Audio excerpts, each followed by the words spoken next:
Yo, how do you get balls like Charles Snow White, yo? I think you just stopped giving a fuck. I think like he was just willing to say shit that like people just wasn't saying. Look at Fresh and Fit. This nigga fucking starts spazzing on bitches, and I'm pretty sure he didn't start off that way. You know, he probably had his ill feelings like us, but then you got a bunch of people rallying behind you, telling you like, yeah, you're right. You know what's interesting to me about Myron is it's like, how did Myron get here? Like, what makes him hate women like that so much? Like, did he get played when he was in middle school and he's like, yo, this is fucked him for life? Yo, he's like, what, 6'6", right? He's fit, rich. He's fucking good. I would love to hear from the women that date this guy. They came on. One of them was up there. One of his girlfriends? Yeah. How'd she look? Fire. I feel like the average woman isn't an escort because she's not getting the money. I think a lot of people will fucking fool. Like, if the money's in your face, you know, like, society's good when there's a couple main hoes.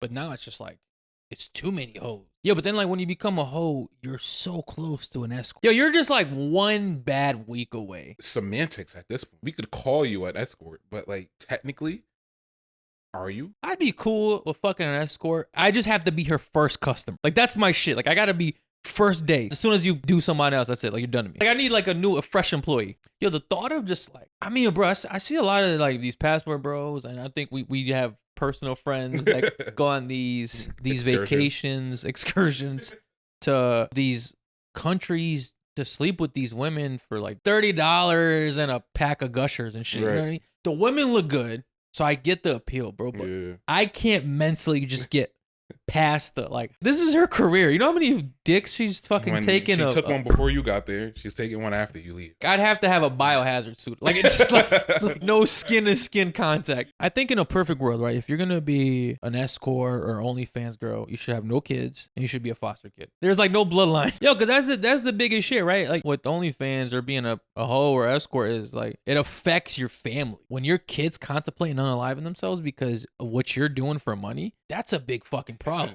For you guys that locked in your people 10 plus years ago, you guys were like the pioneer, the visionaries of like what's to come, because this new dating market, bro, terrible. Yeah, I remember, yo, if you ate pussy and ass and sucked toes at one point, you were essentially a porn star to people. That is like the new, like, that's the virgin motto at this point. Want to start?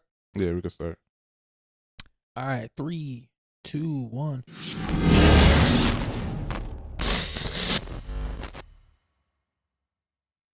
What's good, y'all? Welcome to the Gen TV podcast. As always, your boy Ease. Hey, what a sauce guy. Before we get into everything, man, make sure y'all hit that like button, drop a comment, sub to our channel so y'all keep getting our videos. But what's up, bro? What's going on, man? Not much, man. You want to get straight to it? Let's get straight into it. Straight to the biz? Stop saying that, please. You don't like that? Nah. What's wrong with straight to the biz? The biz? Yeah, like the business. All right. Okay. Like, what's wrong with the biz? Are we stuck in the 70s right now? It's like a 70s thing? Yeah. How would you know? I don't know. Exactly. You don't know. You don't know shit. It's just something that was on. I don't know shit. What do you know? That's just like something I would hear in like an old 70s movie. Like, you don't watch movies. You're Once right. again. You're right. You just way to just call me out at the start of this episode. Like, yeah. I'm not fucking around no more. And I with the bullshit. Cutting out the malarkey. All right. So let's get into our Facebook question. Yeah. So I've been seeing a lot of stuff going around about all these chain restaurants going out of business, filing for bankruptcy, closing locations. So we asked you guys what your thoughts are. Why are so many restaurants closing locations? Terry Marie Lopez wrote, "No more frozen dinner from restaurants. It's all about mom and pop shops. Like in Waterbury, people prefer Eastgate for breakfast over IHOP any day." I could see the truth in that. I think mom and pop shops are definitely starting to shine a lot more compared to these franchise restaurants that were popular for a long time. I mean, they had a good run. I feel like these like Chili's, Fridays, Applebees, like from like 2008 to maybe 2020, they were like the places to be. They were always packed. Olive Garden, all of them. Yeah. Yeah. I never liked Olive Garden. Yo, I tell you what Olive Garden has the best commercials I've ever seen for a restaurant. Bro, they fool me every time I see the commercial, I'll be like, damn, that shit. Maybe I should go back, right? And yo, they get me. And they get me. It was unlimited salads and bread or some shit. The breadsticks are fire. Salad's good. Soup's good. Or unlimited soups and salads or some shit like that, yeah. But yo, Olive Garden always gets me with their commercials. Like, whoever like running their commercials needs to be hired by other companies. Because, yo, I'll see an Olive Garden commercial, go there, be disappointed every fucking time. Their pasta sucks. When's the last time you've been?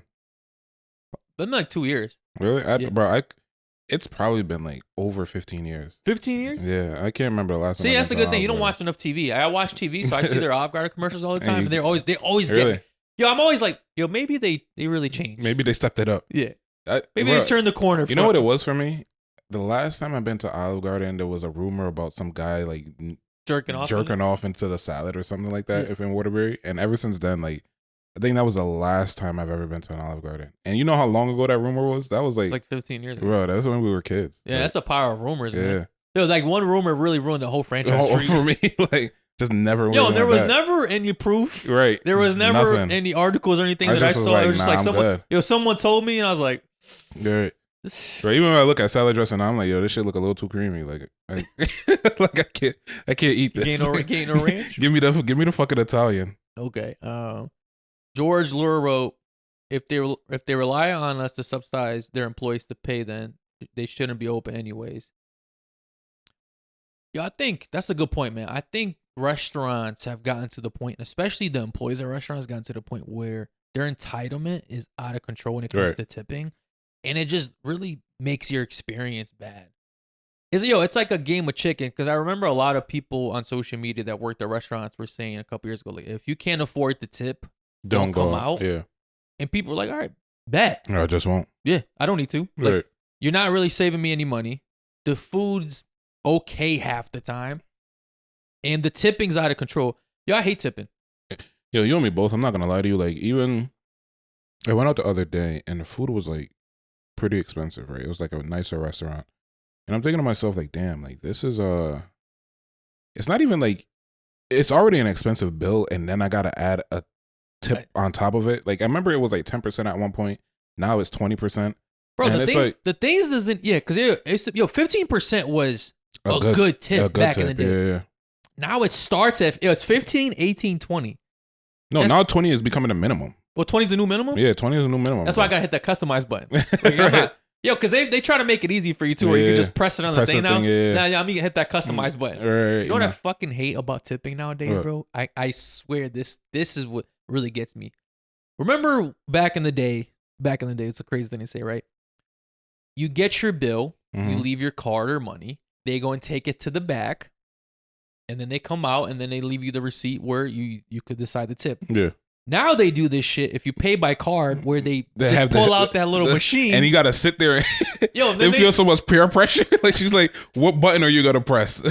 Yo, and they do like the waiter or waitress does the look away. They're like, yeah. But you could kind of see in the corner of their eye, like, you could feel what side of the tablet that they're pressing on. You feel me? Bro, we're literally getting like extorted, bullied and extorted into like tipping higher. Bro, and the thing is, like I said, the food is not even becoming cheaper. Like, it's just the cost of eating out is becoming more and more expensive, and then the tipping is also becoming more and more expensive. Like, yeah. Bro, on average, how much would you say you spend when you go out to eat?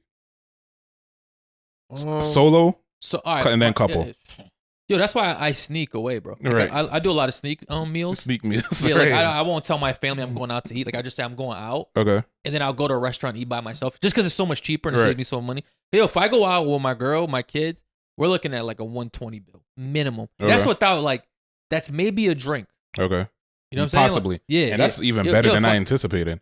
No, 120? That's me being like mindful of like what I'm ordering. Okay. That's me not being like frivolous. You know what I'm saying? Right. Like I'm kind of picking and choosing. Yeah. Like, if I go out really to spend money in a sense, like to really eat. Let's just say not even spend money. Let's just say you're going out to actually just enjoy yourself. Like, if I really enjoy myself, I'll probably like a $200 bill. If I'm on like a date. Yeah.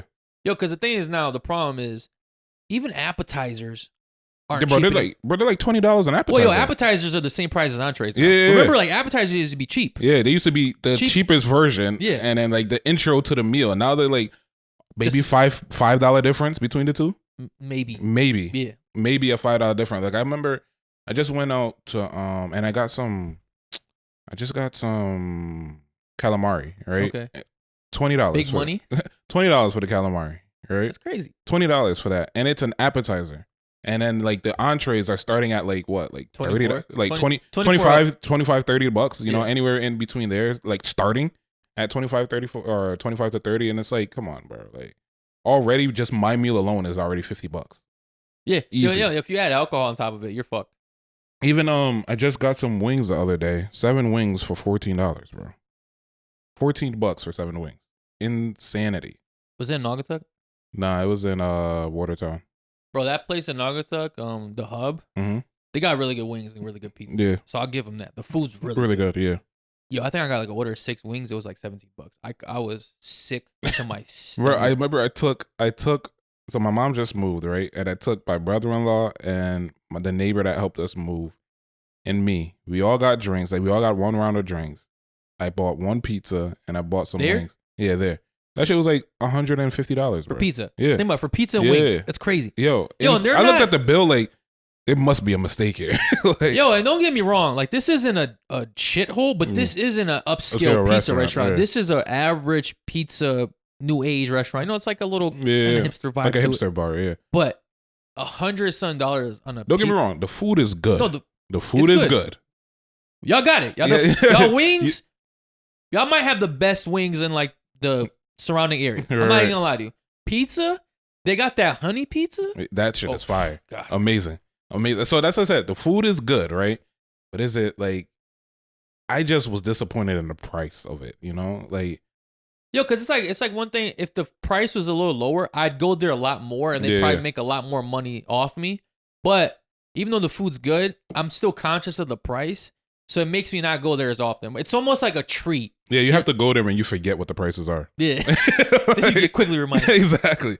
That's how it was. The place I went to was on Common Grill. Okay. Yeah, I went there. I went to Uncommon Grill. I was craving their wings there, and it was $17 or $14 for 7 wings. I'm like, bro, this is fucking $2. $2 a wing. You remember when wings used to be like 50 cents? Yeah.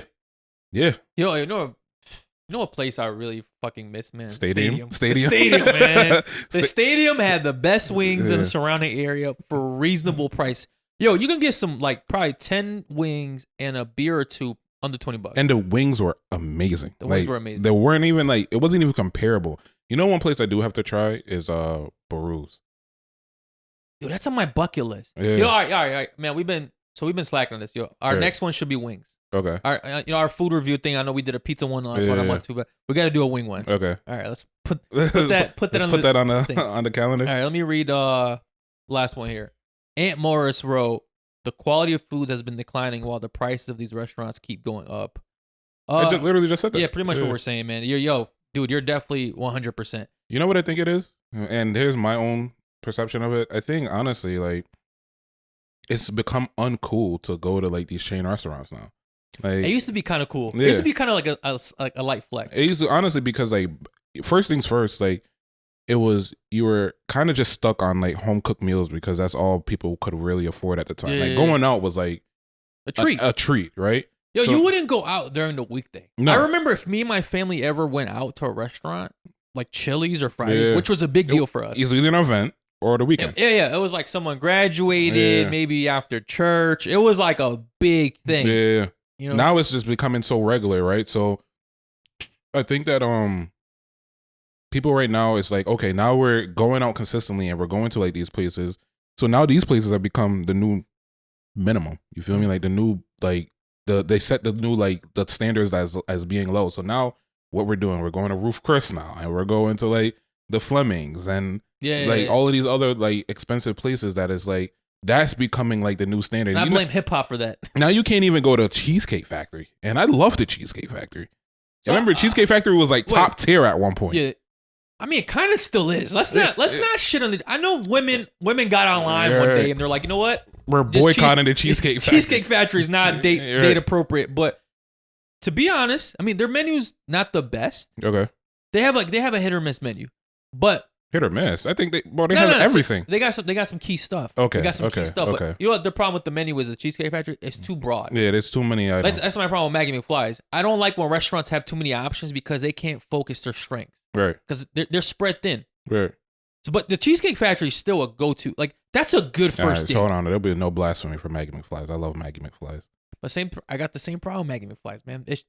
Bro, you can get fucking pho there. You can get ramen. You can get a cheeseburger. It's like, yo, pick something. Pick a lane and then stay in it.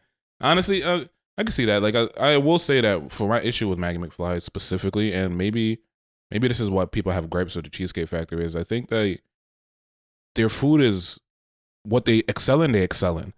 Everything else, I'm like, okay, let me try something different. I hate it. Yeah. Right. Okay. So I go there for specific things and I love it. And that's the reason that keeps me going there. That's what I'm saying. But their key stuff's good. Yeah. Their key stuff's good. So maybe that's the thing with Cheesecake Factory. I mean, I think like right now the standards are just being set higher. You know, like I think there's even this spot. I hear the name all the time. Like if I hear it, I know it. But there's like an expensive restaurant. Like I think it's pretty much like in either Atlanta or the West Coast that it's kind of becoming the norm now, where like girls are requesting to go there instead of like anywhere else, because it's like one of those things where it's like, okay, I can't take pictures at Fridays, or I can't take pictures at Chili's. Yo, and you know post what? That's a good point, bro. But I could take pictures at this expensive restaurant, and it's like, okay, now I have I guess an image to uphold. Yeah, because now going out to eat isn't just 100% about the food, how it was before social media. Mhm. Now it's about the flex of it and the aesthetics and the atmosphere, because a lot of these mom and pop shop restaurants, they're making their restaurant more of an experience, and they're like sprinkling the atmosphere. They're making like if you put a grass wall in your restaurant, boom, you're going crazy on social media. Your food doesn't have to be that good. If you just get the right influencer to go on that grass wall and take a picture in your restaurant, you're fucking. You know who's right? really good at this? Ooh. And hold your thought. The Place to Be. The Place to Be food is so mediocre, but the aesthetic of everything, amazing. So it's great for pictures. They have a swing. They have a swing in there. They got a tub inside of there, like rubber duckies. Right, you feel me? It's a great place for aesthetics and pictures and stuff. But the food subpar. Other than the chicken and waffles, everything sucks. Everything kind of sucks. They do got that big drink. It's all right. It's just aesthetics. It's all right. It looks cool on social media. Yeah. Yo, so that's a good point. I think that's another thing that these chain restaurants can't keep up with anymore. Like, you can't take a picture at Chili's. Yeah, you got to put a grass wall on there. Yeah, yo, maybe I think we just figured out how to fucking fix the problem with these restaurants closing down. Chili's, Fridays, Applebees, Red Lobsters. Pay attention. Put a grass wall. Neon lights. Some cool flooring. Some cool tiles. Throw some paint, some black paint and gray paint. Right. Some cool pictures. You know, a lot of these restaurants have cool pictures now. Yeah. It would be like a Roman emperor or something. Right, or a graffiti or something. Yeah. I think. Yeah, we just fixed the problem. We just cracked the code, man. You got to make it aesthetically pleasing, because, like I said, right now it's all about what social media likes. You know, like, ooh, what place is that? Yo, because think about it. Even when me and you go out to eat, right? How do we find places now? It's like on social media. Someone goes viral on social media. Like, well, that looks pretty good. Yeah, that's pretty cool. Let me try it out. Might be some hoes there. Right. Let's try it out. You know, like, so I feel that's kind of like the new age that everyone's going to, and it just become uncool to go to. And it's got to be a vibe too, right? Yo, if you got music and hookah at your spot, and you know who's a perfect name for it, or who has a perfect name? Fridays. If you guys like change your atmosphere around, it's already promoting Friday. So like, if people could go there and have a good, I guess, I don't know, make it kid friendly. You know, like that's the thing. Fuck the kids. Okay. Fuck the kids. Kids aren't spending money. Make it adult friendly. Give it almost like kind of a clubby lounge vibe. You got it. I think they'll lose like. They're already losing. Okay. It's already going downhill. Like they lost. Right. I mean, Red Lobster just filed for bankruptcy. Yo, and Red Lobster was a big deal to me. Yeah. When I didn't go that to was like the creme de la creme. Before Cheesecake Factory, there was Red Lobster as the number one like spot to me. Yo, I remember I didn't go to Red Lobster till I think I went to Red Lobster the first time when I was like 21. I think I went there for my birthday. Like that was like, all right, we saved up some money. Let's celebrate. Funny? The first time I went to Red Lobster was for one of our girlfriend's birthdays. I don't know if you remember that. How old were you? I was probably like 25, like 26. Okay, yo, like Red Lobster was money. Yo, it was a flex. I remember if you posted that basket like in your like Facebook thing, you're like, oh, okay. My bad. Right. My bad trap. My bad, big money. Big man. Yeah, right. Well, honestly, I feel like I'm partially to blame as well. You feel me? Like, I don't really like chain restaurants either, and it's not because of like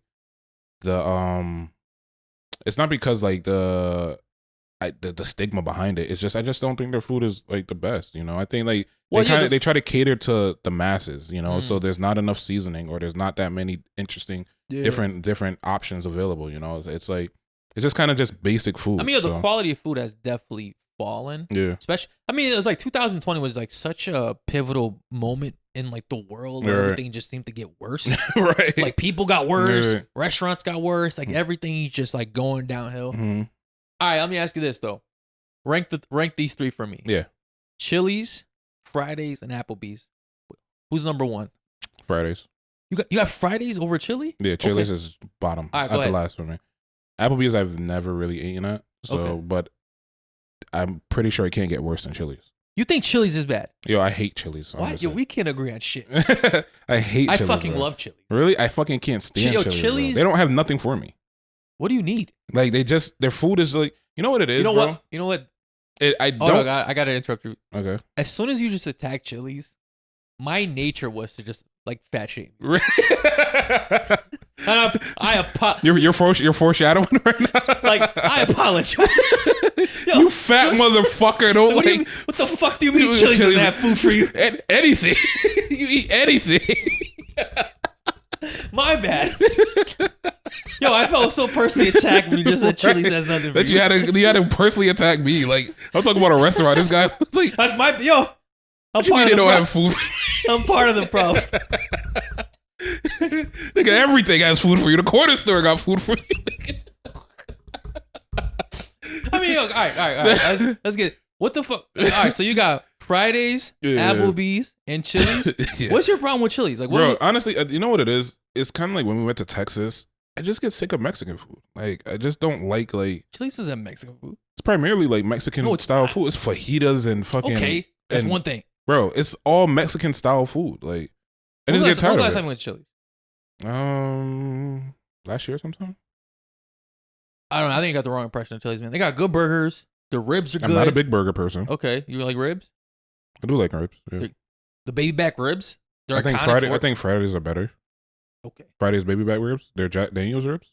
Pretty good. All right, Fridays got the Jack Daniel's sauce. Yeah. That's saving Fridays. That's the only thing keeping Fridays afloat is that Jack Daniel's sauce. Right. Yo, let another restaurant like figure that recipe out. Right. Fridays is done. Nah, I'm telling you, like Fridays, Chili's like it's just like, like I honestly, when somebody suggests Chili's, it's like I'm almost become a little bit reluctant. Like I just don't want to go there. I'll go home. Yeah, exactly. Like I just like we could go to somewhere else. Yo, Chili's was my go-to spot in my early 20s, bro. Like really? Like when I was dating, because Chili's used to have the 2 for $20 special. Mm-hmm.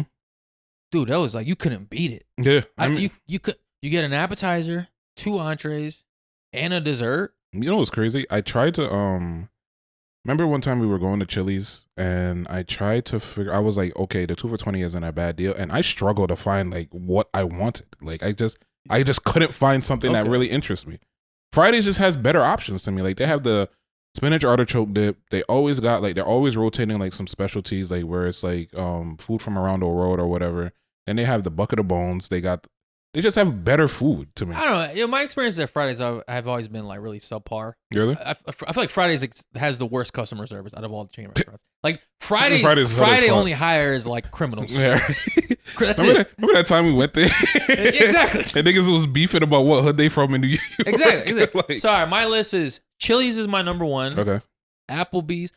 I haven't been to Applebee's as much, but every time I went there, it's pretty good. And they got like those unlimited margaritas or something like that. I've had some good times at Applebee's, even though I haven't been there as much. And then Fridays to me is like bottom tier. I can't stand Fridays. You know what's I only go to Fridays is because you fucking insist on it. Yeah, bro, I just love it. You know, like, it's open late.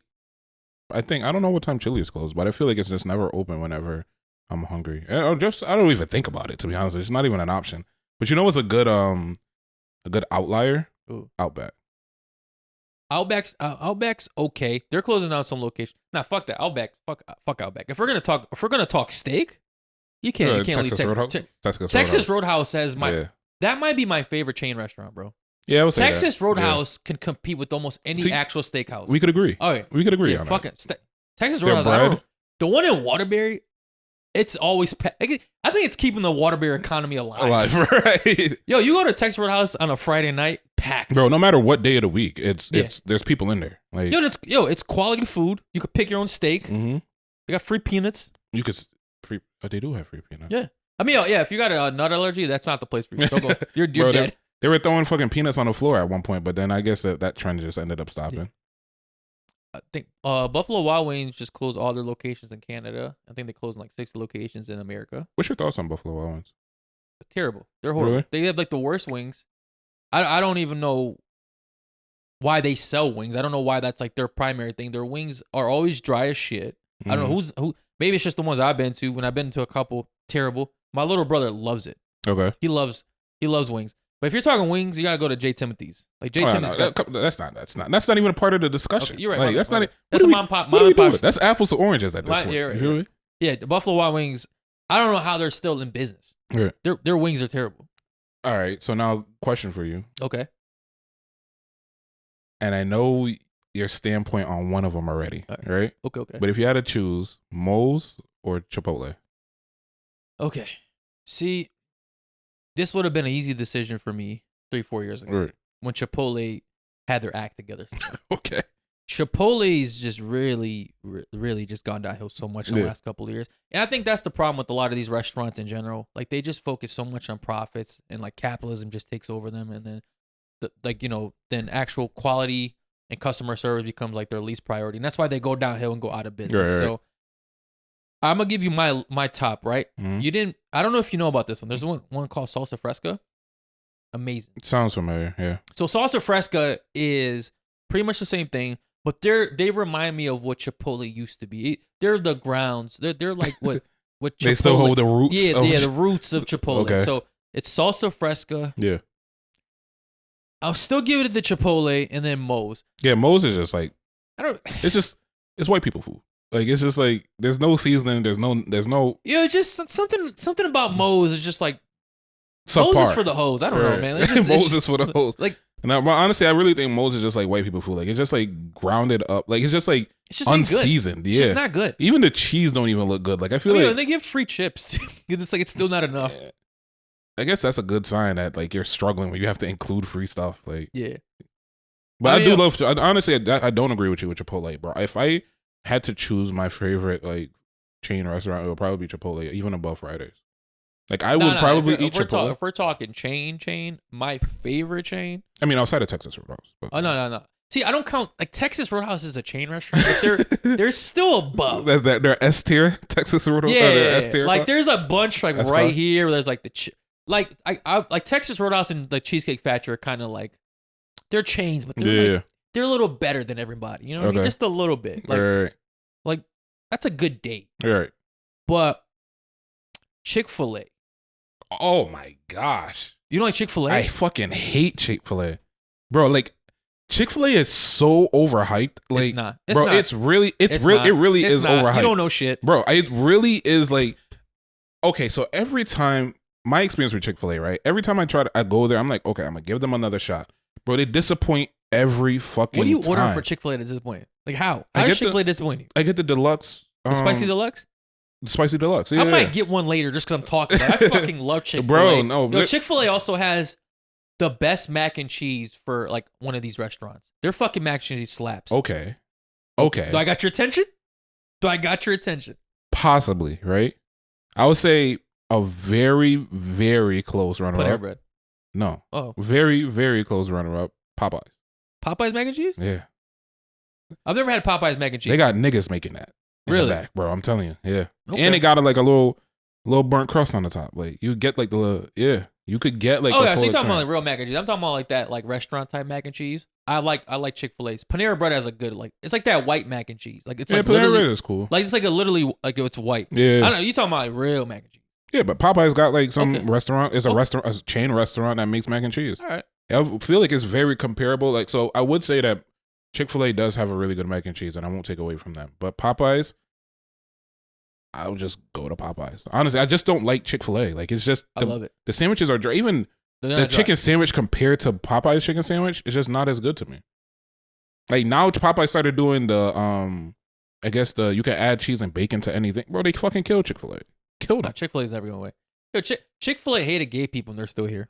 Yeah, they hate gay people and they're closed on Sunday. So like, and they're still here. Yeah, Chick-fil-A's not going But away. it's like one of those overhyped restaurants. It's like kind of just like everyone just loves them, you know? Like, so they stay open in business even if their food is like subpar. To me, it's just the sandwiches are super dry. Like, there's no real to their food. Like, I don't know. I think you're wrong on this one, man. You know, I would say their Pomeranian, whatever the fuck sauce. That sauce is pretty fucking good. Chick-Fil-A sauces will kill everybody's sauces. Yeah. McDonald's has good sauces. Popeye's really weak on the sauces. Yeah. Like they're not bad. They're not bad. They're just like mid. Chick-Fil-A got sauces that you want to bring home. Yeah. I mean, to the point where they started selling them in the stores. That's what I'm saying. Like, yeah, Chick-Fil-A sauces are like I get a spicy deluxe. Yeah. I put the Chick-Fil-A sauce. Yeah. A little bit of Polynesian sauce on it. God. You know, I didn't eat. I'll cream my pants.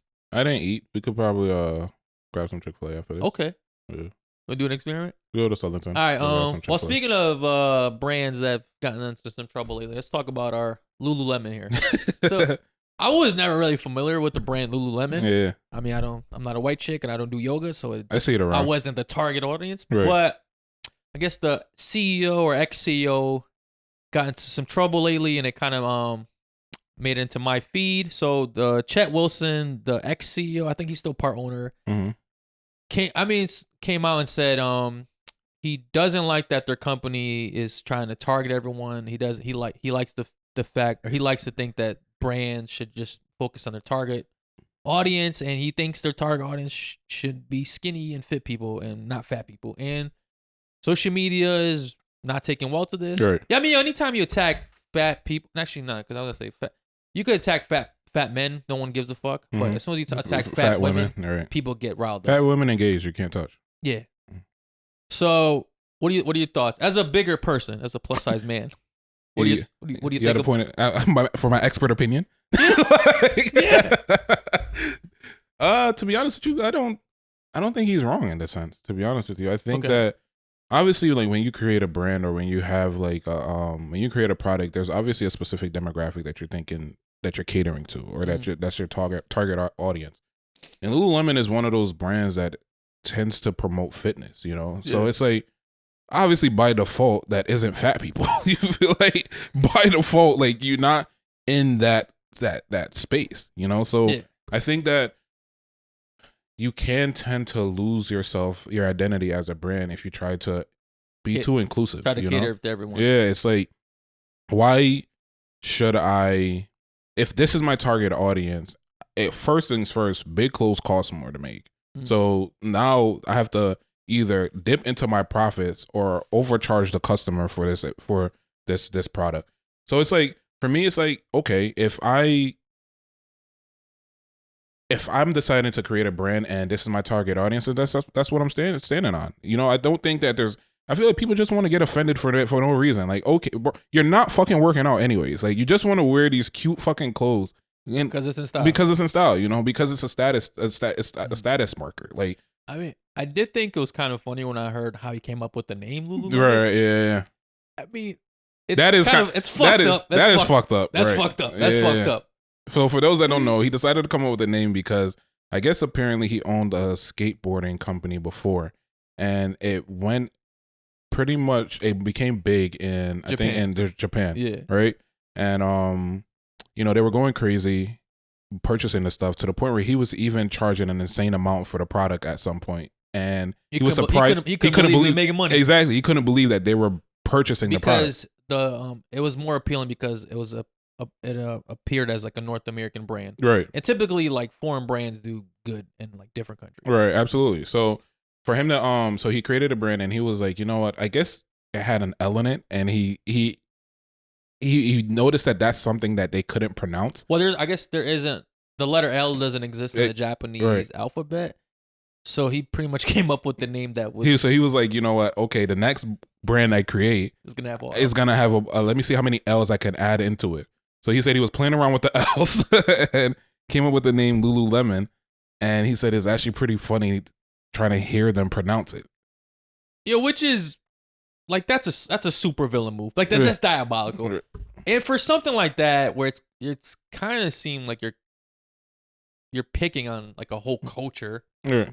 I can understand why people get offended. Like if I was Asian, I wouldn't purchase the brand. You think so? Yeah. I mean, that's like a black person creating a brand called nigga. Knowing that white people can't say it, you know, it's like, all right, go ahead, I dare you, type shit. Like, yeah. I mean, but I wouldn't, like if I was a white person, I wouldn't do it. Right. Yeah, I think First of all, I like when owners of companies come out and state their fucking feelings, state how they really feel, right? Yeah. Because now we can be the deciders of whether I want to purchase your brand or not. Because yo, for all I know, I could be purchasing a brand right now, right? Or the shirt I got on, or I mean, it's Nike, so there's some controversy behind it anyway. But if you buy a shirt, right, you don't really know what the owner of it feels like. You don't know if he hates you or hates people like you. So when owners come out and say shit like this, as fucking disgusting as it is, right? I'm glad they do it because now we have the choice to know like whether I want to spend my money there or not. And guess what we do? We still choose to spend our money there every time. I mean, if I was a fat chick, I definitely wouldn't buy Lululemon. But at this even point. like, wasn't there some controversy around Timberland at one point? And we still purchase their stuff. Their stuff is still bought for the winter time. We still like their Wheaties. I mean, to be fair, I bought my Timbs before I knew any of that shit, Right. and I bought them at a really low price, Right. and I've taken care of them. But I'll never buy them again. You never buy them again, bro. I know I'm buying them shits. Like I don't give a fuck. You feel me? Same thing with like Tommy Hilfiger, where it's like at one point there was some controversy about that, which I think they ended up coming out to denounce that statement was not true. But it's like, bro, you just don't care anyways. Like at the end of the day, if we like it, we're gonna purchase it. You feel me? I think you should care. I think if someone is making, if an owner of a company is making remarks that like is offensive to you, I don't think you should spend your money there. Yeah.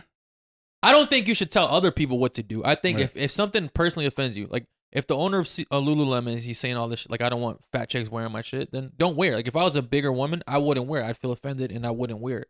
Even if I got fit, I'm not buying your brand, because I know how you feel. Like I'm not your audience, so I'm not going to become your audience. But you know what people are more afraid of? They're less afraid of wearing a brand that's promoted by, I guess, bigots, and they're more afraid of being seen as an outsider or being seen as just not being. What do you mean? Being cool. So like, with everyone in their group is like, let's just say a fat chick. All of her friends are like these skinny white girls, right?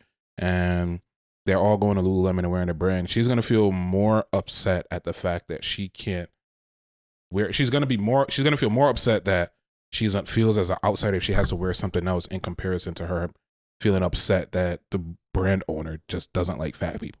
It's like, okay, in the moment, yeah, I don't like the statement that he makes, but in my inner circle, I'm like wanted, like I'm amongst them. You feel me? Like I'm part of the fashion that they're wearing. We're listening to the same music. I think if I'm gonna be up. And it brings me to the point of me saying that like people are just not gonna care. You feel me? Like it's like she would rather deal with supporting a person that doesn't care about, I guess, her demographic than to go out and wear like some other shit. Me personally, if a company came out and made a statement that like was very offensive to like me personally, I wouldn't spend money with them. Right. Like I'd do my best to never give them any of my money. Yeah. But I mean, like, I wouldn't expect other people to do the same. Like, they might not be offended by it. Like, I don't like when people try to bully other people into your beliefs. So I think, like I said, the guy said it. That's how he feels. I think people should be happy that he said it because now you know who he really is. You get to make a choice. Now you get to make the choice. Yeah. Because before you were spending the money there anyway, but you didn't know. I mean, but you could tell. Obviously, the aesthetic of the place is definitely not catering to fucking. Well, I mean, I guess there was people. also some issues with some ex-employees that came out and said like working for Lululemon was like one of the worst things they ever did. There was a lot of micro racism, microaggression towards them. They had to work a lot harder than their white counterparts. Boo fucking who, man. See, that's not. I don't agree with that. Like, I don't think we should just brush that off. I think when it comes to systemic, because a lot of people say systemic racism like isn't a real thing, right? That's systemic racism, right? If you're that's a major, multi-million-dollar company that has influence over its employees, right? And I think everyone should be hired like equally without any other issues, like other than your work performance. So if you're like a person of color and you're working for a company like this and you're having the worst time of your life because of your skin color, I think shit like that's fucked up. Here's the thing. I think the issue is that, and maybe it's not in this case, but I'm so sick and tired of like us black folk just being so quick to fucking pull the race card for any situation. Okay. You feel me? It's like immediately when we feel any sort of mistreatment, we automatically jump towards it's because I'm black. Just because, just the same way how 9 times out of 10, not 9 times out of 10, but in a general sense, it's because of you that I catch myself from saying that, right? Good. But in a general sense, when a gay person gets mistreated, they think it's because they're gay. You feel me? Or when a woman gets mistreated, she thinks it's because she's a woman.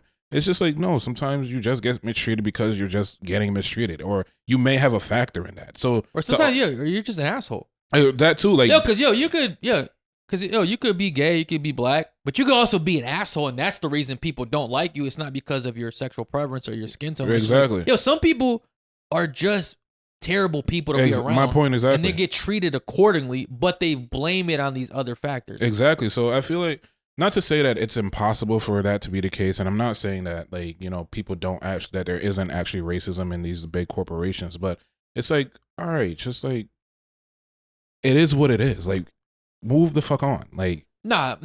So I disagree with that. I think if you're blatantly getting treated like terribly because of your sexual preference, your skin tone, your hair, I think that shit needs to be fixed.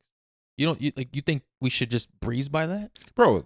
It should be fixed, but we live in reality where it's not going to be fixed. Like, it's like, okay, that's it's why ideally, then you sue. I think these companies should, I think if they're blatantly being like stereotyping and being racist and prejudiced, I think we as like the people, we should be able to sue these people and correct them. But like you just said, it wasn't blatant. A bunch of microaggression. Like, now try to build a case. I'm also kind of paraphrasing like the article that I read. Like they gave way more examples, like how it was just a terrible work environment. So they seize this opportunity now to say that it's a shitty company. Bro, tomorrow Apple could hit the news and then a bunch of people are going to be like, it's such a shitty company. And then the next day Sony going to hit the news and then it's like, I felt racist there. It's like, all right, bro. No, so I get the point you're trying to make, right? Like, you definitely don't want to just make yourself the victim just because of like who you are. But I think if you're working just as equal as someone else, right, and they're just treating you differently, and there's a big difference between you and everyone else, I think we should count, that should be a factor. Bro, it's the world we fucking live in. The world isn't fair. We should just accept racism? Bro, the world isn't fair. I'm not saying we accept racism. I mean, have you ever felt like you've been targeted because you weren't white? Yeah. In the workplace? But so I have, right? But it was blatantly because they said to my face.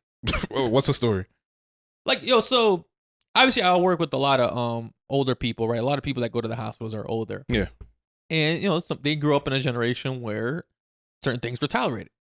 So I've walked in a patient's room. Like, the one that really stands out to me the most, and I'll never forget this one, was this. I walked into this patient's room and she's like, "Oh, you're half white, half evil."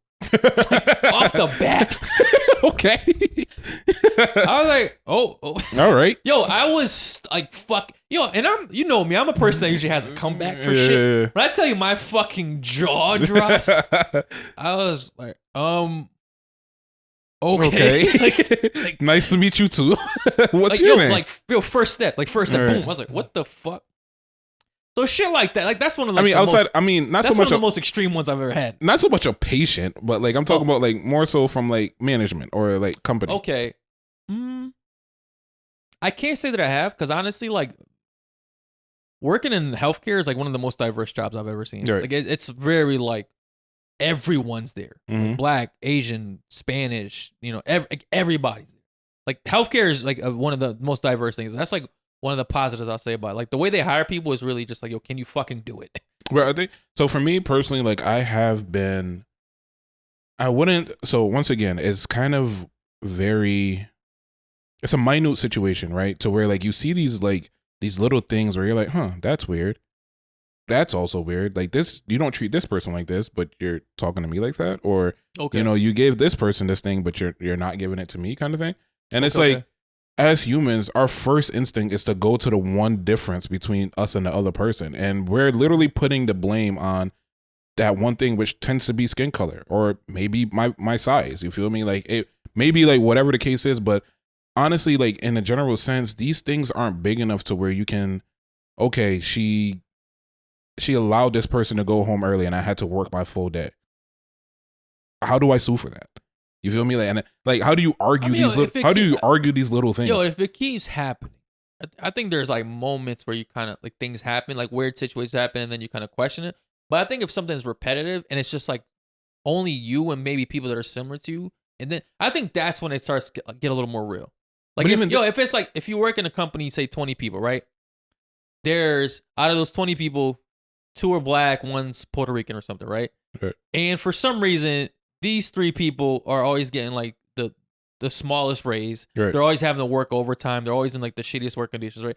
Like when it's a situation like that, you kind of start questioning, like, hey, like it's always us three in this situation. This is kind of funny, and we work just as hard as those other people. This is weird. But the thing is, here's my fucking inner what's that fucking Uncle Ruckus? Uncle Ruckus, right? We tend to don't work as hard as them. Like we fucking come in late. We tend to like joke around and slack off a lot. We fucking got kids and we gotta leave. We have to call out of work because our kids are missing school. Probably single parents. Like, it's like this guy's going on a tangent. Bro, it's like we don't. I'm just calling a spade a spade. You feel me? It's like in a general sense, I guess being in upper management, right? It's like you hear people complain about like the dumbest things. Like it's like, okay, you let this person do it, but I can't. Or this person comes in late and you don't say nothing to them, but I'm coming in late and you say something to me. Okay, like my conversation is with you right now, and you don't know what conversation I'm having with them, or you don't even know if the person came to me and told me like, hey, for these next few days, like I'm gonna be late because of X, Y, and Z. But focus on yourself in this moment. And I feel like we love to play the victim card all the fucking time. And it's like, when I say boo hoo, I mean boo fucking who, because it's like, not in a sense of making this is okay, but you never come up before and said anything. If you really felt that compelled, you would have sued them. You feel me? But now that this is an opportunity for you to get your 10 seconds of clout to verify whatever the climate is for this company, you want to say something, like, grow the fuck up, bro. Like, okay, you got upset. You feel mistreated. Move the fuck on. Like, terrible advice as always, but anyways, I think that's it on that. Yeah. I mean, I guess to sum it up, which is something I had said before the podcast, it's like when we think about these companies, it's like they have like these specific demographics, right? And it's kind of like inverse, like South Park or South Pole, right? South Pole, Fubu, like those were, or Sean John, like the demographic for those is obviously what? Black people. We don't have an issue with that. We're not in uproar about that. We're not boycotting that shit.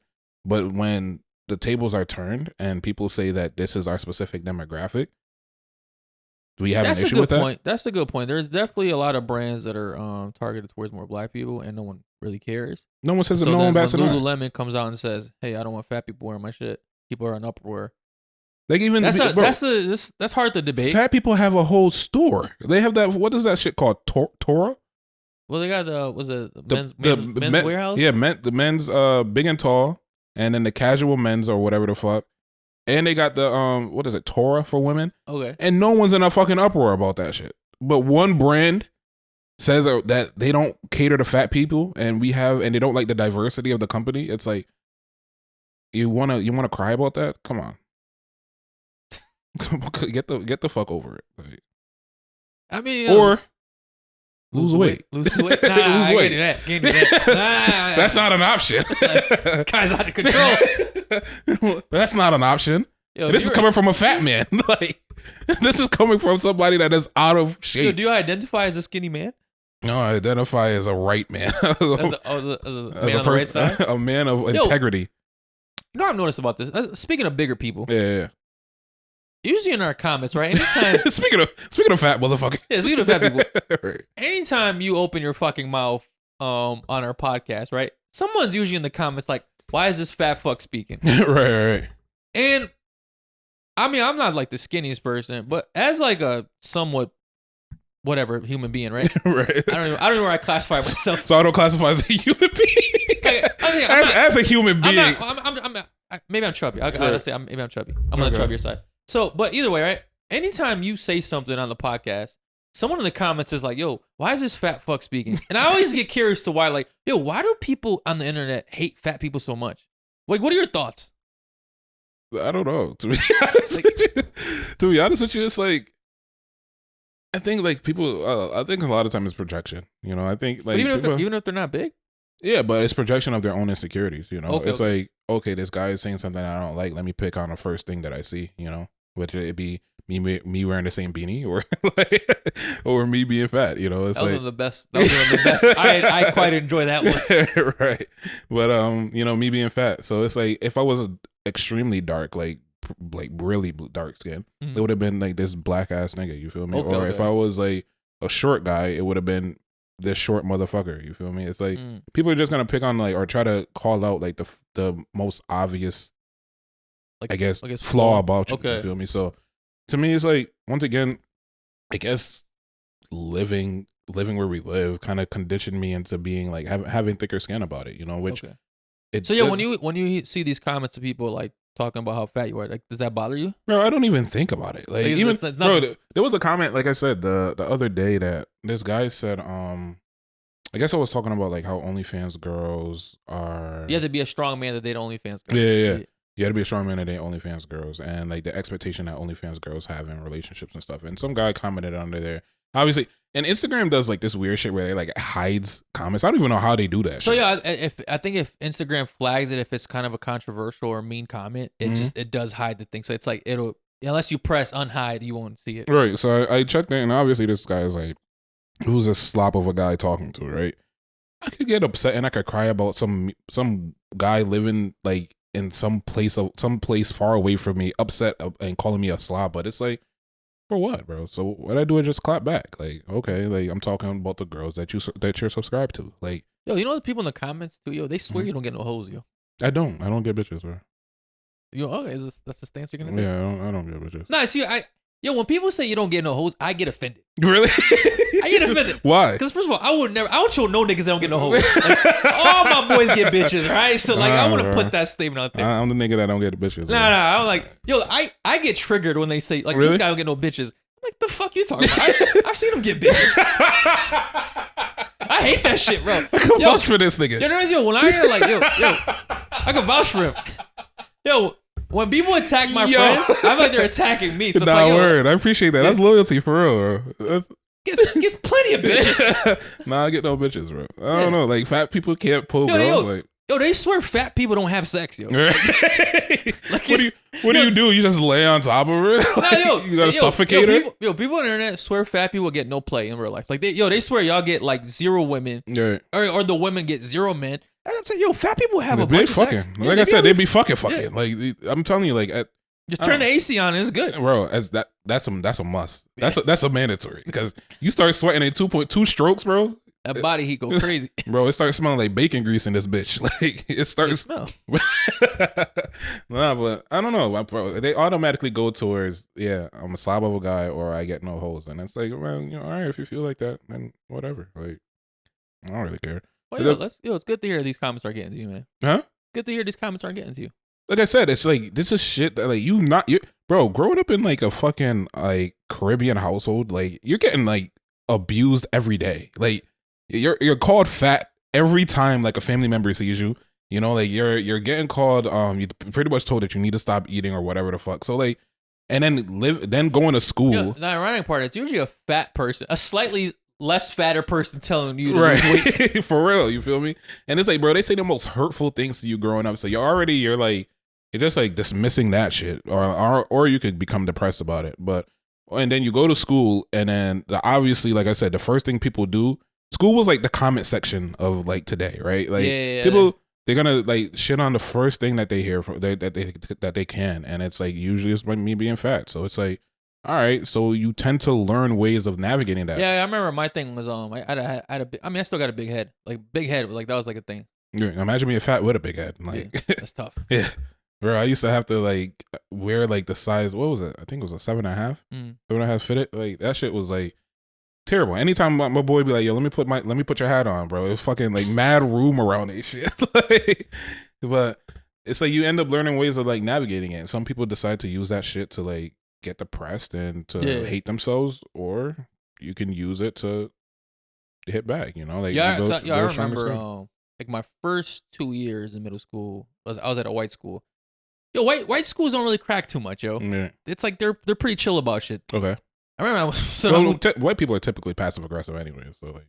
Yeah, they just have like I guess they have their own different type. I remember when I moved to Waterbeer. Mm-hmm. That's when I found out I had a big head. I didn't even know. Really? Yeah. You were just informed. You were just included. Like someone was talking shit to me. He's like, "What? What's your big ass head?" I was like, wait, what? Just breaking news. Right. My head isn't big. I think I have an average size head. Do you think your head is big? I think I grew into my head. Really? I think I grew into it. I think it was a fucking candy apple. Yo, I used to be mad skinny too when I was younger. Like I didn't really have no too much definition. Right. Yo, the crazy shit is like, you know what's funny too? Cause like kids nowadays, right? They get all these cool ass haircuts. Like, Yeah. like even my son, like he goes to the barbershop, he tells me what he wants. Like my son has like his little afro, right? When I was a kid, I don't think I was allowed to get a real haircut until I was like in freshman year high. Bro, you had to get it as low as possible. Yo, I used to get like skin fades. Right.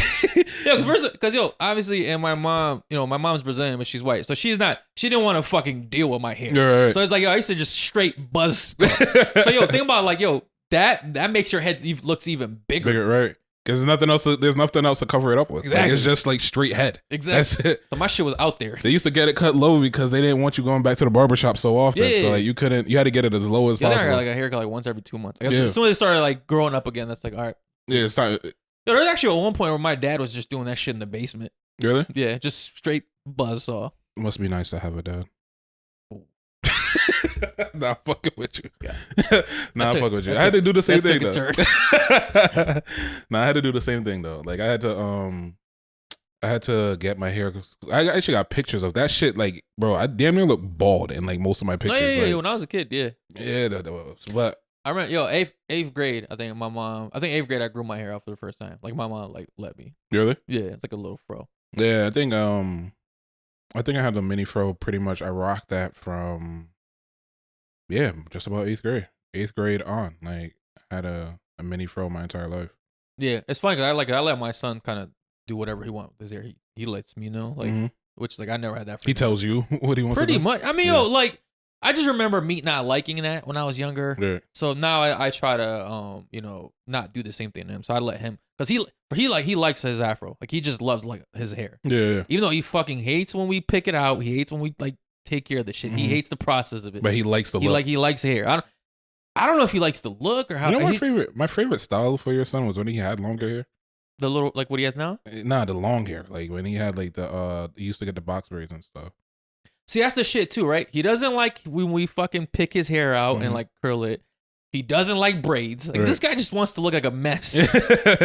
He doesn't like braids, or he doesn't like getting his hair braided. I mean, yeah, same. He doesn't. Like, no, I mean, most people don't like the process of getting the hair braided. Right. Even not me. I fucking hate that shit. You're right. Takes fucking forever. Yeah. Hurts. Your fucking ass falls asleep. Like yeah. But I don't know. I think I will give. Obviously, I think we're living in a different day and age where like kids have more say so. So I'll probably give my kids the same. I mean, these kids are like fresh edge ups. Clean, nigga. Yeah. Clean ass fucking edge ups. But I don't know. I think from going back to the original topic, I think that people just try to just like target your biggest insecurity or your biggest flaw. So for me, shit like that don't happen. That doesn't bother me. I think what's funny. I was telling you that I was watching Fresh and Fit. Fresh went on Fit versus Fat. And one of the things that he said, which I actually do agree with, is that America as a society has stopped shaming people, and we need to bring back shame. No, we need shame. Shame is a necessity in today's world, man. I get where shaming people too much was a problem, but we've strayed way too far off the path. Like, we need some shame. Shame keeps society in check. You know? Yeah, I think it's I'm sorry, was the podcast interrupting your phone? No. Okay. No. I wasn't. My bad. It was just just making sure. Making sure what? Just checking in. That's it. Checking in what? Like, I'm right here. Go ahead. No, I got nothing. No, you need a phone call? No, I'm good. Okay. Hold on. Guys, let's give A1 a second here. Yeah. All right, cool. Okay, good. Yeah. Thank you. Right. Anyways, what were you saying? Shame isn't I feel like shame is definitely important. I think it kind of, like you said, it keeps society in check. I think we tend to we try to stay away from it, and now everyone is just running rampant, you know? Obviously there were fat people before shame. Obviously there were other classes of people before shame, but I think right now it's starting to make certain things okay. And then it's like, okay, my feelings are going to get hurt, and I don't want you to hurt my feelings. So let's make it mean for you to say this certain thing, so that way my feelings don't get hurt. And it's like, maybe that's what you need to keep you in line. You feel me? Like maybe Yeah. that's what you need, so that way you don't have enough willpower on your own, and obviously you may need Yo, somebody shame to could keep be a you in good check. motivator. Right. Yeah, like that could motivate you to Absolutely. better yourself. Absolutely. I think that's one of the things that has Alright, kept yo, me from. So, somebody called me a chubby Drake in Really? the comments. And I was like, I gotta get back in the fucking gym. I guess it's one of the things that caused me to like never really been so pressed about my weight too, is because like I told you, it was like something that I heard extremely from young, and you tend to learn how to like, I guess, ignore it. So, you know, being fat never really bothered me. People calling me fat never really bothered me because like it just doesn't really do anything for me. You know, I don't feel the shame that it comes with. So Yo, I've been comfortable with just being big, you know? how fat do you plan on getting? Well, if I had to choose, you know, like, I Like, don't feel... yeah, like, nah, seriously, like, like, what would be like a weight that you're like, all right, like, cause you're comfortable with your body, yeah, right? yeah. What would be a weight where you're like, yo, I've gone too far. Like, I gotta bring this back in. You know what it is? I check my weight whenever I can't do something. So like if I want to... What do you mean? So if I go to Like, do you an can't put your activity, socks on or some right? Like if I go to do an activity that like a normal person should be able to do, and I just can't do it, I'm like, okay, like maybe I do need to like tone it up a bit, you know, All right, okay. like slim down a bit. And so it'll probably be like, I don't know, like the last time I lost a lot of weight was I went to Six Flags, and I went to get on a ride, but like the shit just couldn't close, right? You find this funny? That's good. You're laughing at me being fat, right? No, but honestly, it was you were too big for the ride. Yeah, it was a blessing in disguise because I didn't really want to go, and I fucking hate heights Okay. and shit anyway, so I was cool with it. But I'm like, damn, like I couldn't even close this shit. So then, I think maybe not too long after, like I became vegan and I lost a shit ton of weight. But yeah, you ever plan on losing the weight? Like, are you just like too comfortable? So here's the thing, like the only reason why I would lose weight is to become healthy, not to be skinny, right? Okay. So like I don't have any desire to be like a skinny person. The only real desire is to have a healthier like lifestyle, for one, and to just be able to wear like whatever I want, essentially. Like, to be able to walk into a store and buy clothes, like that would be like the best thing for me. But so I always start off with like this journey of like, okay, I'm gonna lose some weight or I'm gonna get healthier. But I lose interest because like I have like no real push, you know, like no real desire. Like it's like okay, like I want this thing, but why? Like there's no real like, I mean, you know, yeah, I guess if it's not hindering me in any way, you know. Like obviously it's hindering my health and my heart and, you know, stuff like that. Yeah, those are small things. Small things, right?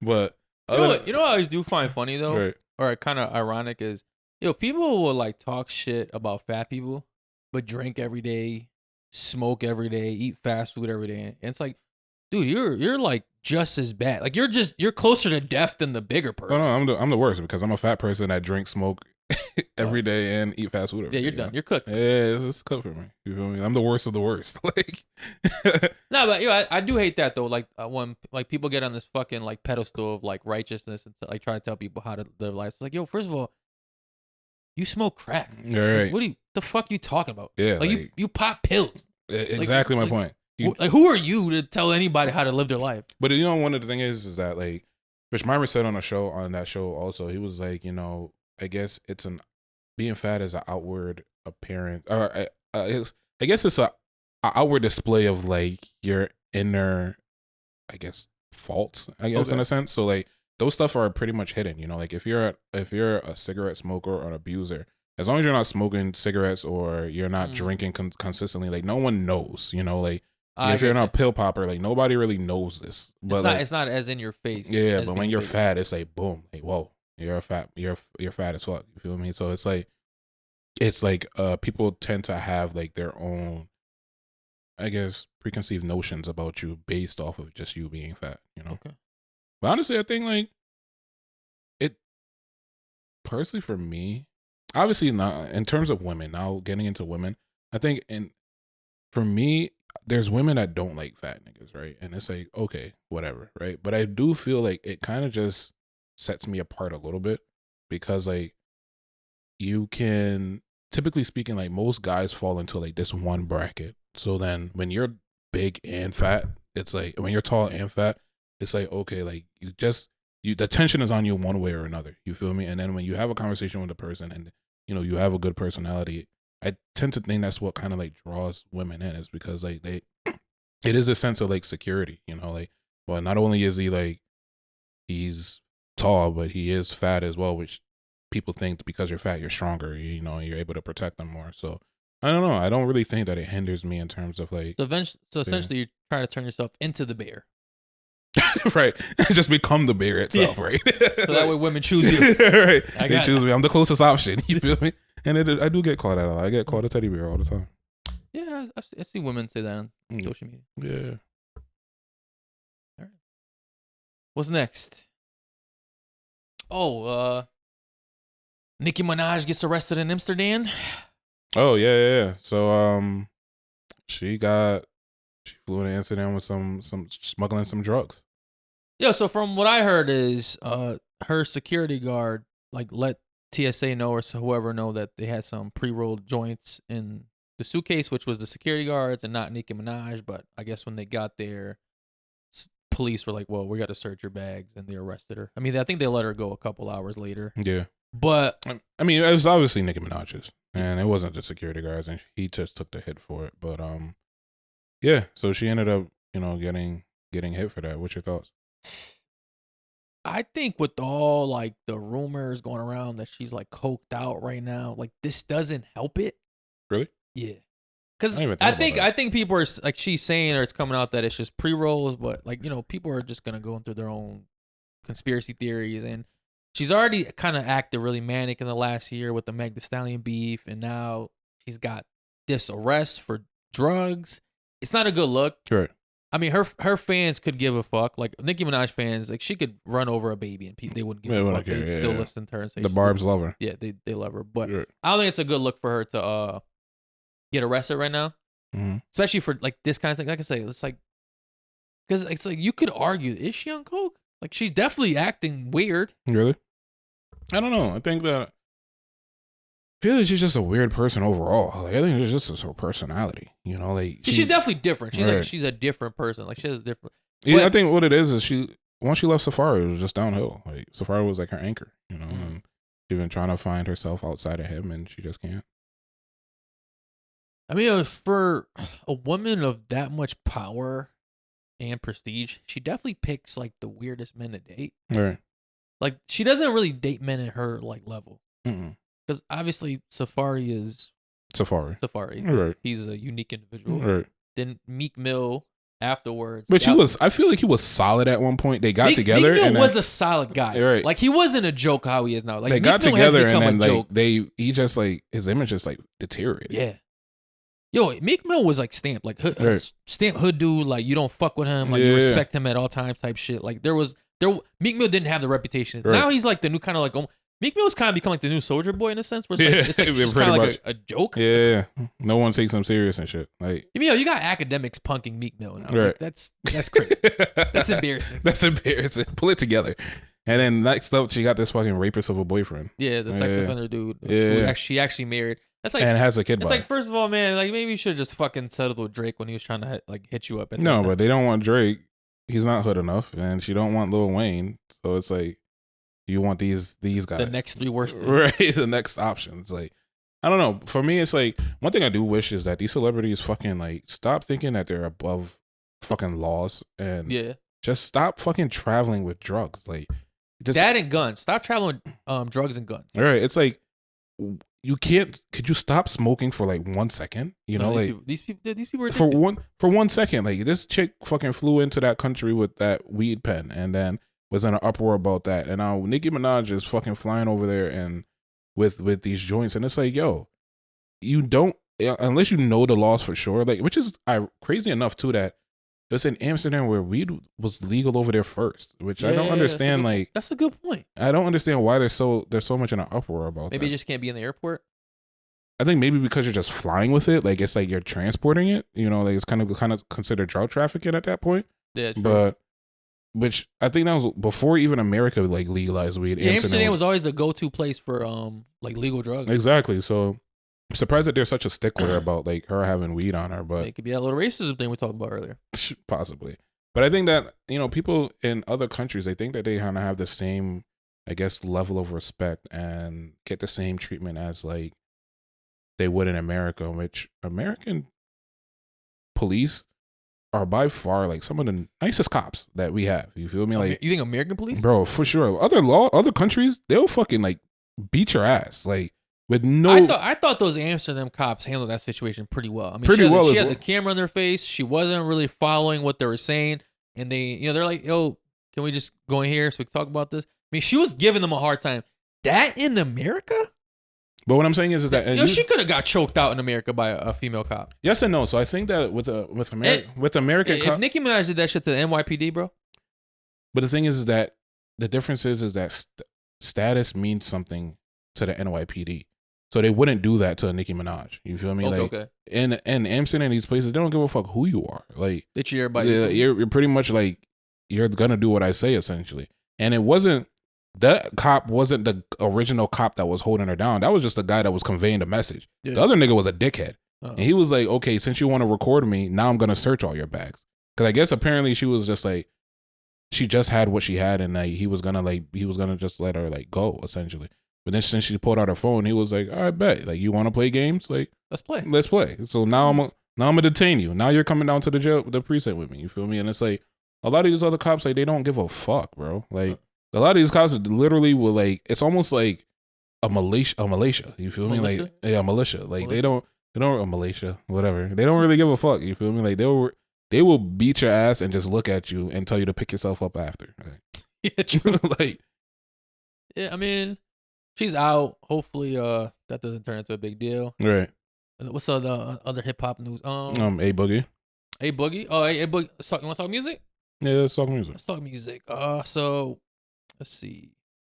A Boogie with the Hoodie dropped the album Better Off Alone. Has 21 songs.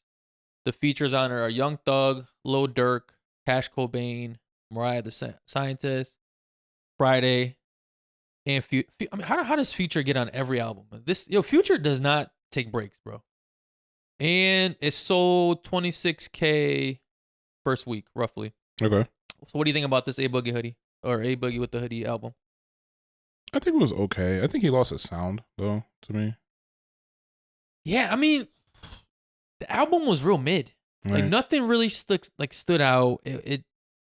No one's really talking about it either, and it's not getting too much buzz. Like A Boogie was like a big dude, man, a couple years ago, and he just hasn't really put out any quality music in like a long time, especially project wise. Right.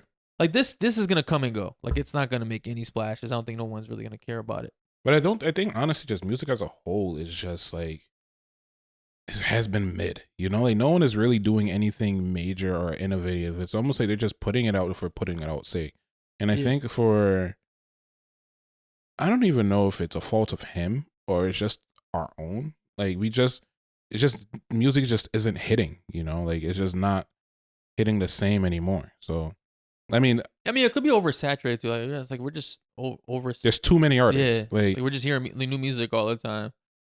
But I mean, it's like disappointing when like one of the bigger artists drop and it's still not nothing. I did like I thought Lil Durk spazzed on his verse. I really liked him. Okay. Young Thug did okay. How is Young Thug in prison and he's on every album? And just pre-recorded stuff. You think this is all pre-recorded? Yeah. Dude, I'm hearing more Young Thug than I see like my fucking parents. Bro, Vybz Kartel has been locked up since 2011. He's still dropping. I told you, I think Vybz Kartel get day passes. Okay. This guy's out during the day, man. Well, he has to come home at night type of shit. Yeah. Well, maybe. I don't know. I think like it's just a bunch of pre-recorded things. I think what it is kind of like how like when people do the, what is it called, the posthumous I don't know. songs, where like after somebody dies, like they music still comes out because like the person would, like, it'll probably be a different beat that the person recorded it on, and then like later down, they'll take the voice apart and then put it on a. Well, nowadays you got the beat. AI shit that's so sophisticated. You seen like how Drake used it with the Pac and Snoop Dogg one. So I think that they're able to just take the voice off, lay it onto a different beat, maybe something a little bit more catchy, speed it up, shorten it, and then try to make it just fit as best as possible. So I think with Thug, you know, being on these albums, it's like just a lot of people just paying homage to him. You know, I'm actually curious to see how things would be after he gets out. Now you say get out. I heard there's rumors of Max B being released. Bro, those rumors have been around for like 15 years. I mean, when was he scheduled to be released? I thought he's supposed to do like 40 years or something. Really? Yeah. I thought it was like 14 years. I feel like it's been 14 years, bro. I feel like Max B has been locked up for at least 12 years. You Googling it? Yeah. Yo, Max B, I'm going to take a guess. Max B got locked up in 2010, 2025. 2025? Okay, so he got a year. Yeah. Yeah. It's said to be, he had 20 years, so set to be. So 20 years? Yeah. What do you do? He murders? I mean, I wasn't really the biggest Max B fan either when he was out. Yeah, guilty to aggravated manslaughter. Oh, okay. Sentenced to 20 years in prison. I tell you, he didn't get the celebrity treatment at all. Not at all. That man. But I mean, you know who I've been praying for is Tory Lanez. I hope that Tory Lanez get the fucking celebrity treatment and gets released at some point.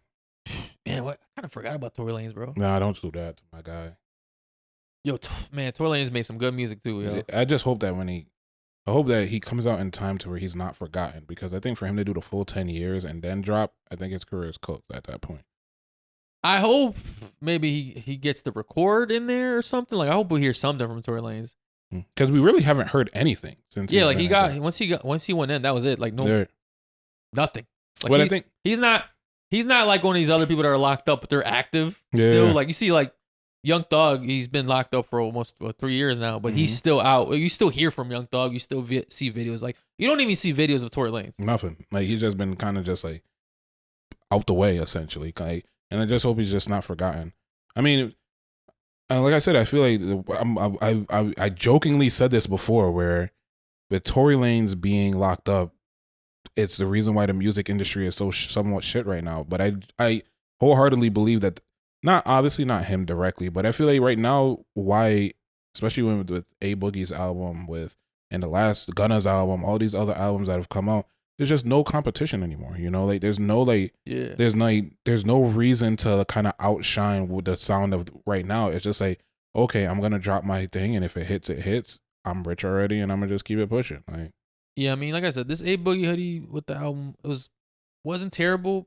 Definitely wasn't good. It was just, it's like the definition of mid. Right. I feel like a lot of these albums that have dropped thus far is gonna be forgotten. You know, like they're just not gonna get any replays by the end of the year. You listened to that Sexy Red album? The album? That's my girl. Your girl? Nah, I ain't listen to it. I didn't listen to the album. I did listen to the one song with Drake on. Yeah. What do you think about that song? Hate her fucking voice with a passion, bro. What's it's You're My Everything is the name of the song. I love you. You're my everything. Whatever the fuck she says. Sexy Red song sounds like it was shot in someone's basement. She sounds like she's still a local rapper, right? But she just has the fame. Stardom, right? I feel like people just fall in love with the personality. I told you, like, girls will ride for a girl that would do the things that they're afraid to do. You feel me? Yo, she's definitely like well received by like everyone, even like country artists like fuck with her. Like, I don't know, she's got like something going on for her. Yeah, I mean, I think it's just a personality, to be honest. Like what she's just real to herself. Yeah, she's just genuine within herself. But I think I didn't listen to the album. Obviously, I did listen to the Drake song. What'd you think? I didn't like anything that she did. I think she made the song trash. Yeah, I honestly. Which she does have catchy music. I just think she was ass on the song. On that song. Yeah, she does have catchy songs. I think she was ass. And I think, obviously, I think Drake bodied his verse. You know, I think Drake did body the verse. Right. What did you think about him actually using the BBL Drizzy beat? I think it's right up Drake's alley, and I love it. You feel me? Like Drake is. It's on brand with Drake. Yeah, it's like Drake is kind of like the person. Drake takes some notes from me. You feel me? Where like he tends to just like lean into it. Yeah, he just leans into it. You feel me? And it's like, okay, you could either get offended and like hide under a rock about it, or you could just confront it head on. And it's like, he just confronts it head on. It's like, all right, BBL Drizzy, it is catchy, whatever. I'll move on from it. Rick Ross called me a white boy. It's kind of catchy. And all right, like it's like. Yeah, you know what? That's a good point, bro. He doesn't often seem like too phased by any of this shit. Where like a lot of people would just be like, you know, go under a rock and disappear. Yeah. Where he's like, all right, fuck it, yeah, this is trendy. I'm on it. Right, It's about me. I'll laugh with y'all about me. See, even he said with the did you not like us or they not like us? He's like, that last song you did was catchy, and I would like it if it just wasn't a bunch of lies. You feel me? It's like he's able to admit when like shit is trendy and like hot, and it's like, but it's for him, it's just like, all right, like that's how y'all feel. Is right now I'm the butt of the joke. I'm gonna let you have your 10 seconds of fame because it's gonna be 10 seconds, and then I'm gonna just pop back up and be lit. I really do hope though he just takes a break for a while and then just like focuses on making quality music. I do hope that he focuses on making quality music. I am afraid of the break. I don't think he should take a break much longer than like 2 months. I think I don't think that he should, to be honest with you. I think like he should stay out of the way for right now. So Drake, if you're listening, like take some notes once again. But if you should stay out of the way for right now. Let this whole thing blow over, and then once this has blown over and things have quieted down a bit, then you then come back out and you make music, because I think right now it's Drake's point to unfortunately prove himself again, and he put himself in a position to where people are doubting his capabilities, and I think typically historically when his back is against the wall, he drops the best music. So I'm hoping that with his back against the wall, he repeats it. He repeats the same pattern again. But all right, we're kind of running out of time, so I do got one. I got the post. Okay. I got our post of the episode. Yeah. So a couple weeks ago or a couple months ago, we had shot a video and we talked about single moms. So we posted the clip probably within the last 2 weeks, and it's kind of going semi-viral. It's got about 600,000 views. Yeah. And in the clip, I say that kids that are raised by single moms are out of control. Right. I say typically. I don't say all kids raised by single moms are out of control. Like, please learn to listen. Like, before you get offended, actually listen. Right. That's the biggest thing. Right. No. And a lot of you are like, this is cap. It's like 2,000 single moms in the comments saying, this is bullshit. Not my son. Not my kids. Where did you get this from? Like, where are the stats? All this other shit. And it's like, most of y'all really don't care about the stats. No. But since y'all asked, I went and actually looked up some stats on kids raised by single moms. Can I thank you for a second? Thank you for taking some of the heat off of me and putting it on yourself, because I feel like I'm always the one in the hot seat. Yeah, I'm always the one in the hot seat. So it definitely feels nice, just like kind of just being on the other side. I don't care for it. People are being pretty mean. They're being pretty mean. They're in the comments saying like, "Oh, that's just you. You're raised by a single mom and fuck your mom." Like, well, first of all, it's both my parents. Not to brag. Two-parent household here. Two-parent household. You can't say the same. Sorry to be you. Sucks to suck. So all right, I went and looked up some stats. Okay, got paperwork. All right. So this is an article called Child Wellbeing in Single Parent Families. Is updated in April 2024 and originally posted on August 2022. So pretty recently updated. So this article says, academically speaking, children in single parent families are more likely to drop out of high school when compared to peers and married parents. I personally saw that when I was in high school. Yo, and I want you guys to realize when I made the statement, like, I was basing that off my personal experiences with the people I grew up. Unfortunately, where we're from and the high school I went to, there was a lot of kids that grew up in single household families, primarily raised by their mothers. And I saw how they acted. And a lot of them, not a lot of them, some of them are in prison. Some of them can't hold a job to this day. I mean, I'm still in contact with a lot of people. And it wasn't to shit on them, but that was just my experience. But moving forward, so kids from single families may be more likely to face emotional behavioral health challenges, like engaging in high risk behaviors when compared to peers raised by married parents. Seen that, Do you have like the source for this stuff? So this is from the article. It's called Child Wellbeing in Single Parent Families. So you can just type that in on Google. It was looks like it's by the Annie E. Casey Foundation. Okay. So single parent families and especially mother only households are far more likely to live in poverty compared to married parent household. Given this, kids of single parents are more likely to experience the consequences of growing up poor. Children in poverty are more likely to have physical, mental, and behavioral health problems disrupted brain development, which makes sense, right? If you're raised in a single household, especially if it's a mom, you're probably not going to see that much money, right? Right. Like, it's just the world we live in today, right? Like two parent households, right, struggle to make their ends meet. So Right. I can't imagine one. Or right? single parent, right? And then you might be put on Section 8, right? And then it's probably not the best neighborhood, followed by not the best school. Right. All right.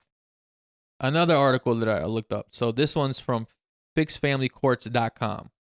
It's called Fatherless Single Mothers Home Statistics.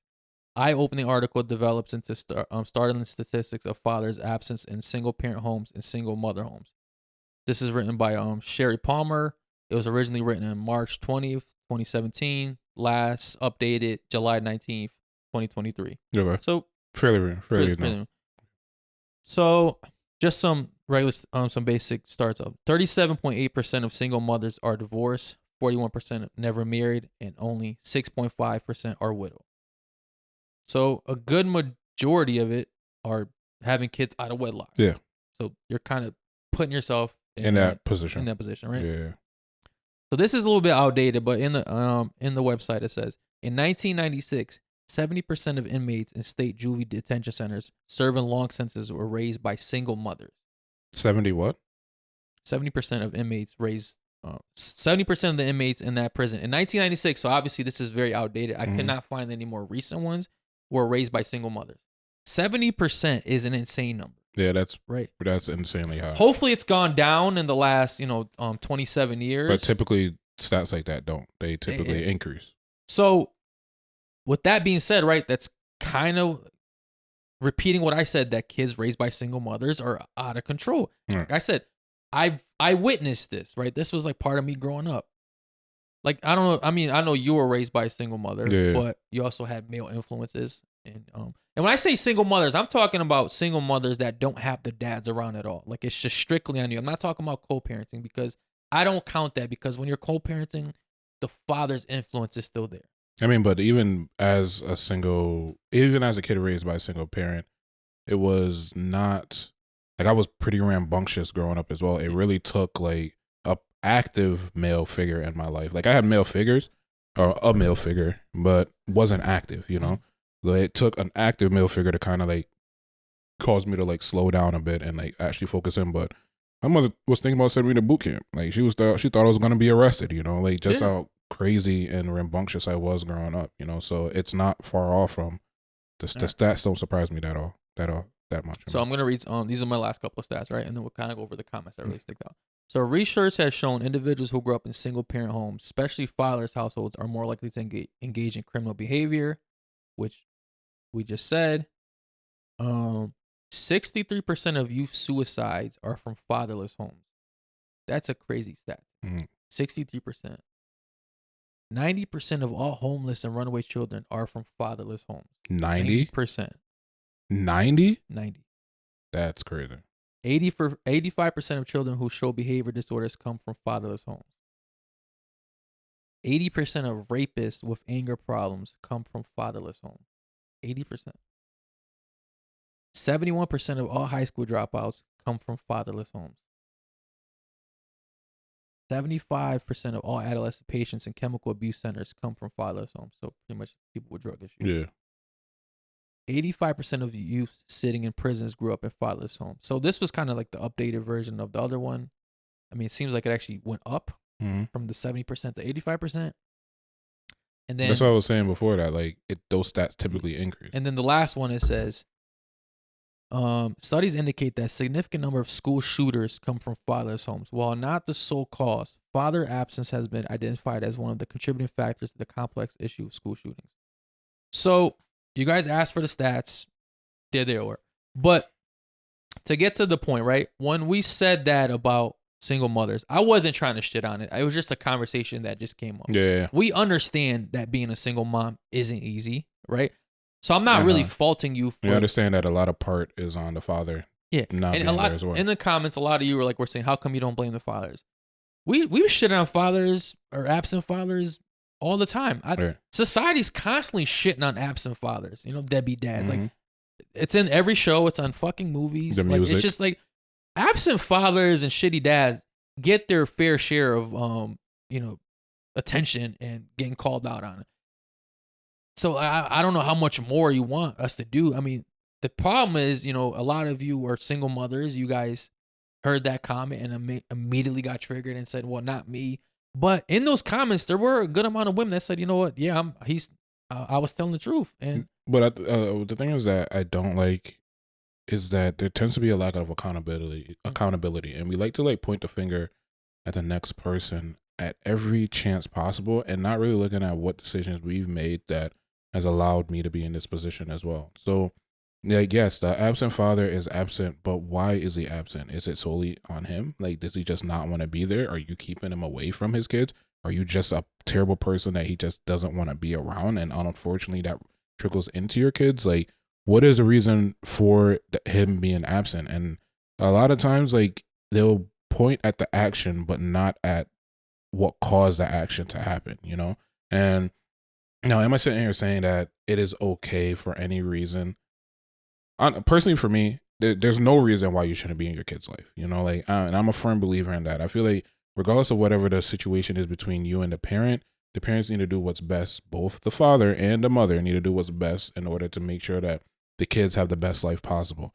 And I don't think there should be any animosity towards each other. I don't think that there needs to be any I guess gatekeeping with the kids from each other. I don't think any of those things need to be happening. And I think that both people need to be adults in order to raise the kids in the best environment possible.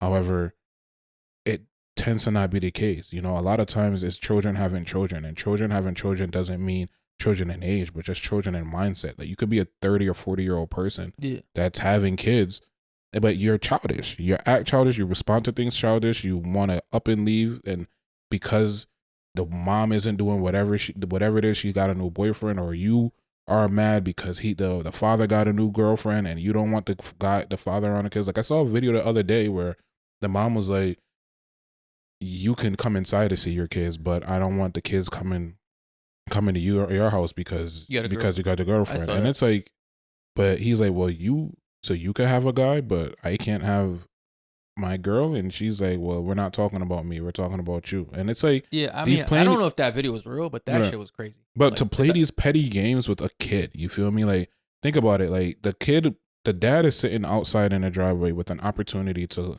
wanting to have an opportunity to be in this kid's life, and for you to play a game now, even if he had just saw the kid, now is a day that went by, right, where this kid, the father, is just not in this kid's life, and that plays a part. That plays a role in the kid's mentality, or the kid's mental way of thinking. It's like a lot of times, as being a single kid, you tend to think, or a single parent child, you tend to think like, damn, am I not good enough? Like, am I the reason why this isn't happening? Like, why my father isn't in my life? Like, does he just not want me? Like, or whatever the fuck, and not knowing that one of the parents is deciding to bar off the other one from being active in their life. And it's like we just gotta do better, honestly. I mean, so like, bottom line is, I'm not attacking single moms. Yeah. I'm just stating what my experience was seeing kids that were raised by single moms, and then I just read the stats, right? And we get it. You guys, ultimately, if you're a single mom and the dad was just a deadbeat and he just fucking deserted and he had nothing to do with the kid, it's obviously better that the kid gets raised by someone that's like, of his family. So we understand that it's tough. It's not easy. But if the facts are saying you guys aren't doing a good job, I can't argue with that. Like, if those are the numbers, and it seems like they are, it is what it is. I think ultimately, what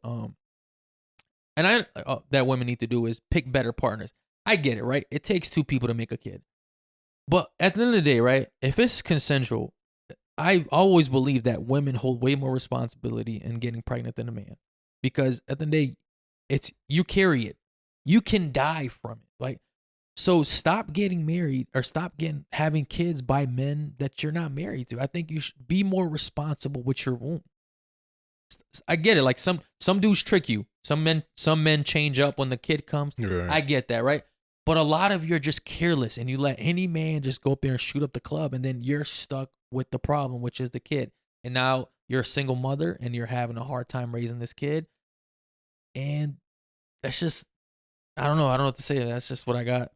Yeah, I think that I think you say you make a valid point. I think there is a sense of responsibility. I think on both parties, to be honest with you, I think both parties are just reckless with children, both men and women. Now, do I think women hold, I guess, a higher responsibility? I would say slightly, yeah, because you're the person that has to deal with it regardless at the end of the day. Like, and I feel like me being a woman and looking into my life, or if I was a woman and looking back into my life, like I'll be like, damn, like, you know, do I know this man enough to where do I want this man's kids enough that where if he's not in my life, I'm still willing to carry on my responsibilities? And if the answer isn't yes, then why continue that? You know, like why have unprotected sex? Like why not be on birth control? Like it just doesn't make sense to me, you know? Yo, Like, don't risk your life for a man that isn't worth it. Like that's what I don't understand. Like or for a man you don't know. Like exactly. a lot of times you get pregnant off of pregnant by like these one dudes, night stands. these bumps. But yo, they get pregnant by these bumps. And I get like the responsibility of a guy getting someone pregnant, but it's like at the end of the day, yo, it's crazy to say, but a guy can't always leave. Right. Like he's not gonna carry the kid. You're gonna carry the kid. People die from giving. Not people, women. Right. Women die from giving birth, and you guys just give birth to any man. Like you guys give any man this privilege of having you carry their kid. Like I don't know. It makes it's insane to me. It's reckless. It's dangerous. Like it's like just choose better. It's like, yo, like you can like you just said, like at the end of the day, like he could just up and decide that he's no longer gonna be there. You feel me? Like you don't have that choice. I mean, you have the choice in terms of abortion, you know, but that's already a process within itself. So then why have unprotected sex with somebody that you're not into like that? Like it just doesn't make sense. Just don't risk your life just for anybody. Right. Make sure the man. Yeah, absolutely, 100%. I think that a lot of people need to take a step back. In both, like I said, men and women are responsible for this, where they tend to just have kids just recklessly. I think we'll leave it on that. Yeah. All right. Hope y'all enjoyed the episode. Hope we answered some questions. Hope you guys got the stats you needed. Like always, drop a like, drop a comment. Let us know what y'all thought of the episode. Make sure you hit that sub button. And we'll see you next episode. Later.